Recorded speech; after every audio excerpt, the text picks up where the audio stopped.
Hello again, guitar players. Wanted to do had a bunch of requests for a lesson on Beast of Burden, so we'll show you the chords for that. On the recorded version, it's hard to tell who's playing what on the guitars, and that's kind of the at least of that period. That's the trademark of Keith and Ronnie. But we'll show you mostly Keith's part, I guess, and you can get by with that. You're really kind of, for the full effect, you need a phase shifter, but we'll do without, so you can get a better idea of how it goes. It's in standard tuning. A lot of people think it's open G, but it's not. It's standard. And the chords are basically, if you were going to say play it on an acoustic, you would be going E, B,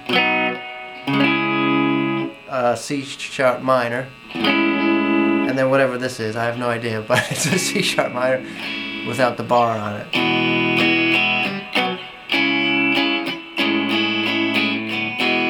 So you're basically doing the same thing, except all in the second position on all of those. So it would be.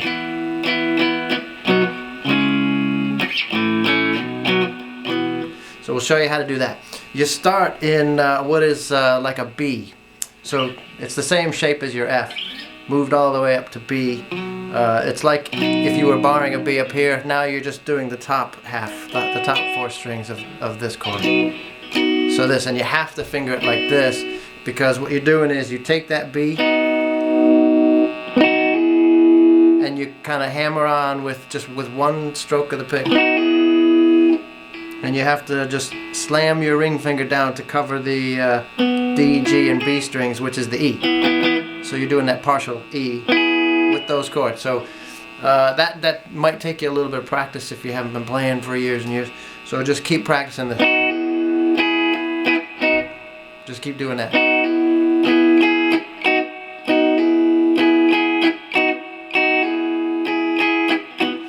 So you get through that, and now you got to do the C sharp minor, which is this. But again, you're only doing the upper four strings of it. So C sharp minor, and then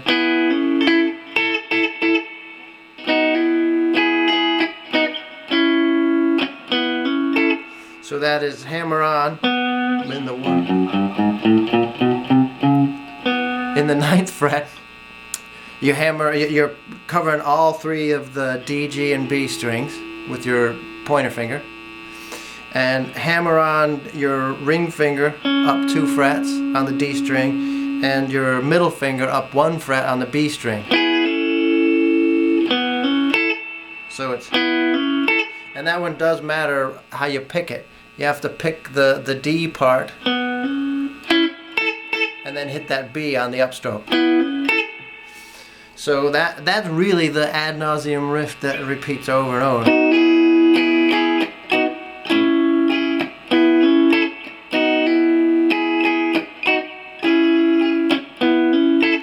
So it'll go through that a bunch of times, and then it gets to the Am I Hard Enough? And that is just on and off with this shape, the one you just did. That one.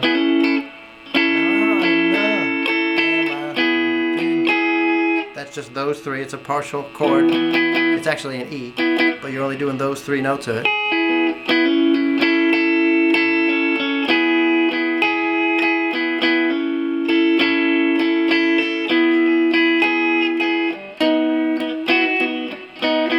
That's B. You go back to that B and just suspend it with your pinky on the G string.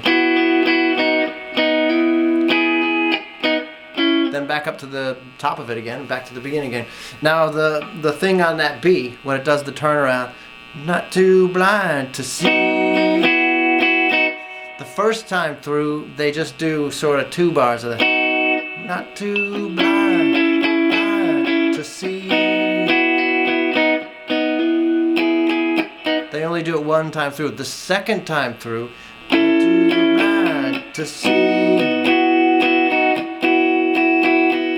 They hold it for twice as long on that B, but you'll hear that when you play along with the recorded version of it. And that's all the parts of the song. All the guitar fills that I assume it's Ronnie doing most of them are all in this, all in that this.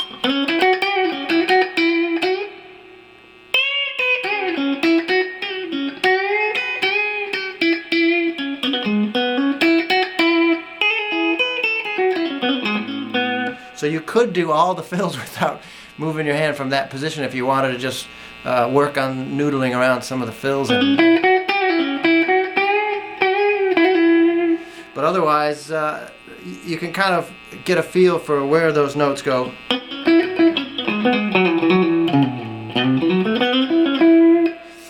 Just work around it a little bit, going up and down from that. What is this? This is the 9th fret. That's the anchor of it. But once again, here it is, and I'll show you kind of closer up what your fretting hand is doing. You start in the 7th fret. Start in the 7th fret on a B on those top 4 strings.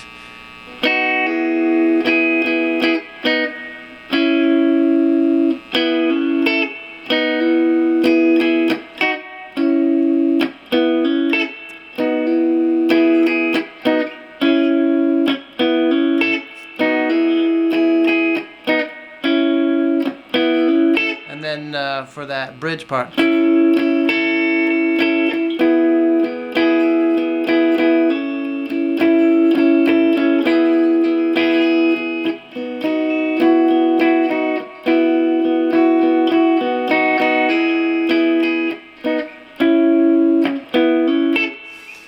and that's everything. Get those licks down, and then as you play along with it, if you pull the CD out and play along with it, it'll make a lot more sense. But those are all the parts to it. So good luck.